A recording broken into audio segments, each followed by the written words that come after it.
তেমন কিছুই না। আসলে আমার কিছু কাজ তোমাদের সাথে শেয়ার করলাম আজকে। হাই এভরিওয়ান, আসসালামু আলাইকুম। কি অবস্থা সবার, কেমন আছো? আশা করি অনেক ভালো আছো আর তোমাদের দোয়ায় আল্লাহর রহমতে আমরাও তো অনেক ভালো আছি। তাই তো আমি চলে আসলাম তোমাদের মাঝে নতুন আরেকটা নিউ ভিডিও নিয়ে। তো তোমরা দেখতে পাচ্ছ কত সুন্দর একটা বাটিকের আরামদায়ক জামা। এগুলো তো এই গরমে অনেক ভালো লাগে, তাই না? এই গরমে তো বাটিকের কাপড় ছাড়া চলেই না চলতে গেলে। আর আমি তো প্রথম থেকে তোমাদের বলতেছি আমি তো বাটিক লাভার, আমাকে বাটিক অনেক ভালো লাগে। আর আমি বাটিকের কাজ করেও থাকছি, আর এখন তো আমি বাটিকের কাজ শিখতেছি।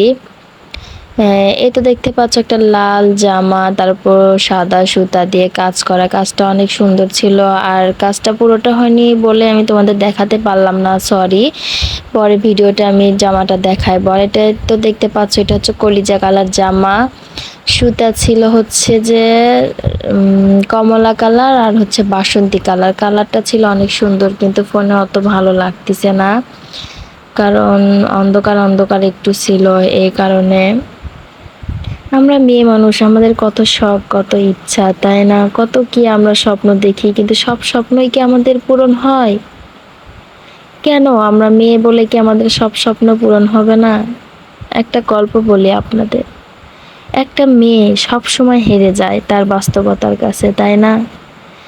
কখনো তার প্রিয় মানুষটার কাছে, আবার কখনো তার পরিবারের কাছে, আবার কখনো তার সন্তানাত্মীদের কাছে, আবার কখনো তার স্বপ্ন ইচ্ছার কাছেও হেরে যায়।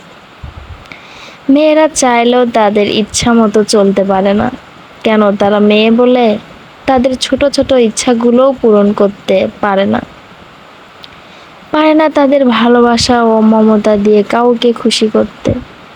মেয়ে মানেই তুমি বাবার বাড়ির বোঝা। আসলেই কি মেয়েরা বাবার বাড়ির বোঝা? কেন? যার 3টা সন্তান মেয়ে, সে কি করবে? সারা জীবন কাটিয়ে দিতে হয়, মানিয়ে নিতে হয় অবহেলা, লাঞ্ছনা, অপমান, আরো যে কত কিছু। শ্বশুর বাড়ির কাজের জীবন তো মেশিন।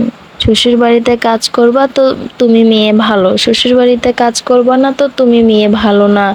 মা কি শিখাইছে, বাবা মা কি শিখাইছে, খাওয়াইছে, কত কথা শুনতে হয় যে আমাদের। মেয়েদের নিজেদের বোঝার মতো কেউ থাকে না। প্রথমে মা, তারপরে শাশুড়ি, তারপরে মেয়ে, আরো কত কিছু।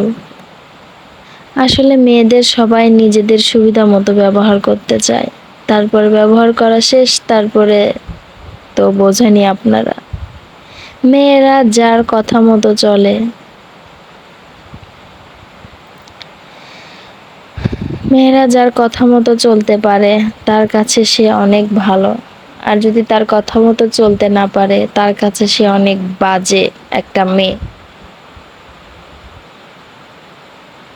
মেয়ে মানে তুমি সবসময় স্বামীর কথা শুনবা, স্বামীর আদেশ মেনে চলবা, স্বামীর ইচ্ছে মতো সবকিছু করে করে দিবা। স্বামী যা চাইবে সে সব সময় তাকে সেটাই দিতে হবে। এটাই কি মেয়েদের জীবন? তাদের কি শখ বলে কিছুই নেই? আমরা মেয়ে বলে কেন আমাদের এত অবহেলা? তো যাই হোক, ছোট মুখে অনেক বড় কথা বলে ফেললাম। তো এবার চলে আসি আমার কাজের কথায়। এই তো তোমরা দেখতেই পাচ্ছ, এই তো সেই থেকে আমি এই জামার ভিডিওটাই তোমাদেরকে দেখাচ্ছি, কারণ জামাটা আমার এত ভালো লেগেছে বলার মতো না, মনে হচ্ছে জামাটা আমিই বানিয়ে নিই। তো অবশ্যই আমি জামাটা যদি বানাই তোমাদেরকে অবশ্যই ভিডিওটা দেখাবো, তোমরা দেখবা। এই তো দেখতে পাচ্ছ আরেকটা কাঁথা, এটা হচ্ছে যে নকশি কাঁথা সাদা, এরপর হচ্ছে লাল কালার সুতা দিয়ে কাজ করব। কাজ করার পরে ফিনিশিংটা অবশ্যই তোমাদেরকে দেখাবো, ফাইনাল লুকটা কেমন লাগে। এই তো দেখতে পাচ্ছ আঁকানোটা, আর এগুলো কাজ করা যে কতটা কষ্ট, যে মেয়ে করে সে মেয়ে বোঝে। এই তো দেখতে পাচ্ছ এগুলো হচ্ছে মার্কার, মানে সাইন পেন দিয়ে আঁকানো হয়েছিল। এগুলো হচ্ছে হাতে আঁকানো, কোনো ছাপ দেয়া না। এই তো দেখতে পাচ্ছ অনেক আপুরা আঁকাইতে পারো না, তারা অনেক ভিডিও থেকে, এখন তো ইউটিউব দেখে অনেক কিছু শেখা যায়, তাই না? ঘরে বসে না থেকে অনেক কিছু আমরা শিখতে পারি ফোন দেখে। এই তো দেখতে পাচ্ছ তোমরা, কাঁথাটা অনেক সুন্দর হয়েছে আঁকানো, তাই না? ওইভাবে তো আসলে আমি ভিডিওটা করতে পারছি না, মানে সময়ের অভাবে, এই জন্যে। এই তো দেখতে পাচ্ছ কিছু পিক উঠে নিছি। তো আজকের ভিডিওটা এই পর্যন্তই, আর বড় করি না। সবাই ভালো থেকো।